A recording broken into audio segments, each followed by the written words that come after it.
कधीच नाही चुकणार तुमचे फेवरेट टीव्ही शोज झी5 सोबत, तेही एकदम फ्री। मीरा,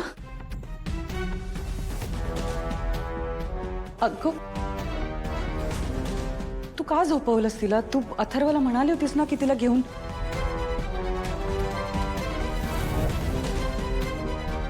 मीरा, काय झालं रडायला?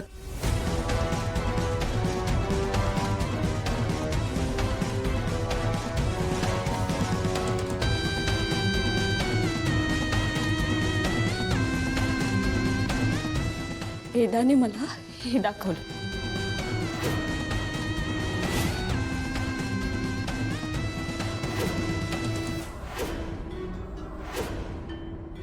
भाईसाहेब, हे पाहिलं आणि मला वेदाला तिथे घेऊन यावंसच वाटलं नाही। मीरा, हे बघ मीरा, तुला वाटतंय तसं नाहीये। वेदाचा अथर्वबद्दल चुकीचा समज झाला होता। ती लहान आहे, तिला आता खरं सांगणं अवघड आहे, पण तू गैरसमज करून घेऊ नकोस प्लीज। भाईसाहेब, मला नाही वाटत की जी वेदाच्या मनात आहे तो गैरसमज असेल। लहान मुलं कधीच खोटं बोलत नाहीत। मीरा, मी तुला जे सांगितलं होतं तेच खरं होतं। अंबिकाने स्वतःचा जीव घेतला होता, यात अथर्वची काहीच चूक नव्हती। बर, अंबिका ताईंनी स्वतःचा जीव घेतला, पण त्यावेळेला तिथे वेदाचे बाबा उभे होते ना, मग ते गप्प का राहिले? त्यांनी अंबिका ताईला वाचवण्याचा प्रयत्न का नाही केला? बाईसाहेब, स्वतःची बायको मरणाच्या दारात उभी असताना असं कोणी जागच्या जागी थिजून राहील? मीरा, अशा वेळेला माणसाला नाही सुचत त्यांनी काय करावं ते।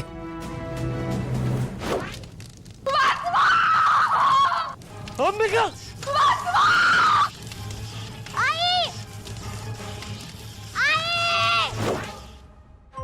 भाईसाहेब, वेदा जेव्हा पाण्यात बुडत होती तेव्हा कसलाही विचार न करता मी पाण्यात उडी मारली ना। मी तर वेदाला ओळखतही नव्हते, पण अथर्व साहेबांची तर अंबिकाताई बायको होती ना। मग त्यांनी त्यांना वाचवण्याचा प्रयत्न का नाही केला? याचा अर्थ हाच होतो। मीरा,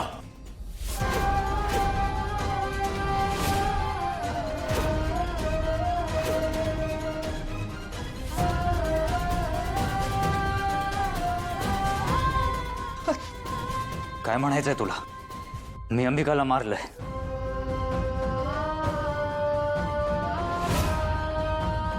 अथर्व, हळू बोल, वेदा झोपली आहे इथे। आईला समजावून सांग। अथर्व, मी बोलते ना तिच्याशी। आईला कळतंय का ही काय बोलतीये ते? मी अंबिकाला मारलंय। आई, हिला इथे येऊन 4 दिवस झाले आणि तुझी हिम्मत कशी झाली असं बोलायची? अथर्व, तिला सगळ्या गोष्टी माहिती नाही येत अरे। मग माहित नसेल ना तर माणसाने गप्प बसावं।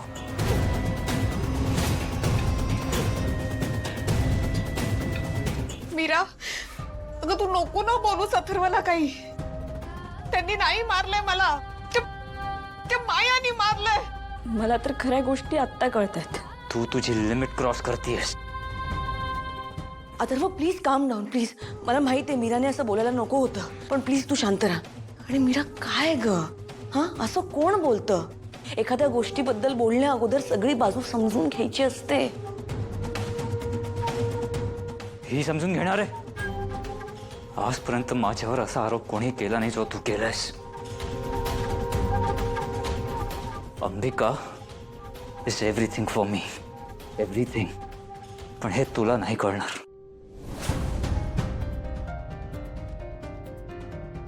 अथर्व, प्लीज, आपण हा विषय आत्ता इथे थांबवतोय वेदासाठी। Please Atharva, please calm down. Please control yourself. वेदासाठी।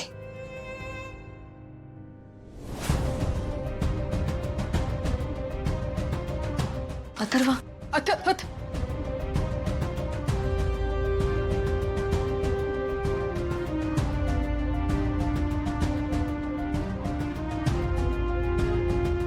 Mira, मला तुझ्याकडनंही अपेक्षा नव्हती. समजूतदार वाटली होतीस तुम्हाला. अथर्व बद्दल असं बोलण्याआधी तू विचार करायला हवा होतास. चूक केलीस तू त्याला ओळखण्यात.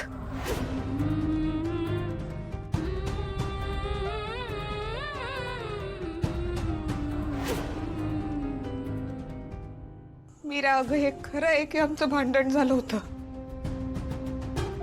पण अथर्वने नाही मारलं ग मला.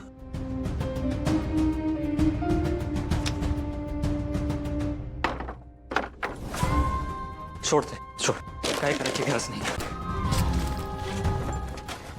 दादा काय काय होतंय? झालं मला सांगशील का तू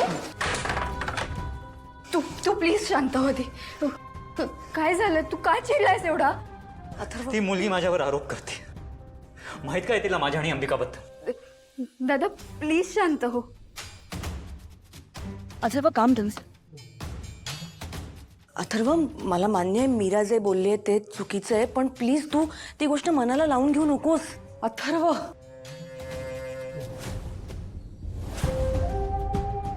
अथर्व, अथर्व, ऐक. मला माहिती आहे तुझ्या मनाला आत्ता ही गोष्ट फार लागलेली आणि तिने हे तसं बोलायला नको होतं, पण आत्ता त्रागा करून काही होणार नाही. कळतंय तुला? हां, तुला शांत होणं गरजेचं आहे आत्ता. हां अथर्व, ऐकतोस ना तू? मला कोणी सांगणार आहे का काय झालंय ते?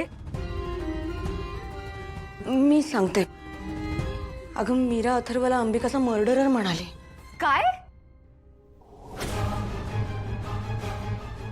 अगं हो, तिला असं वाटतंय की घरात कोणी नसताना अथर्वने अंबिकाला मारण्याचा प्लॅन केला.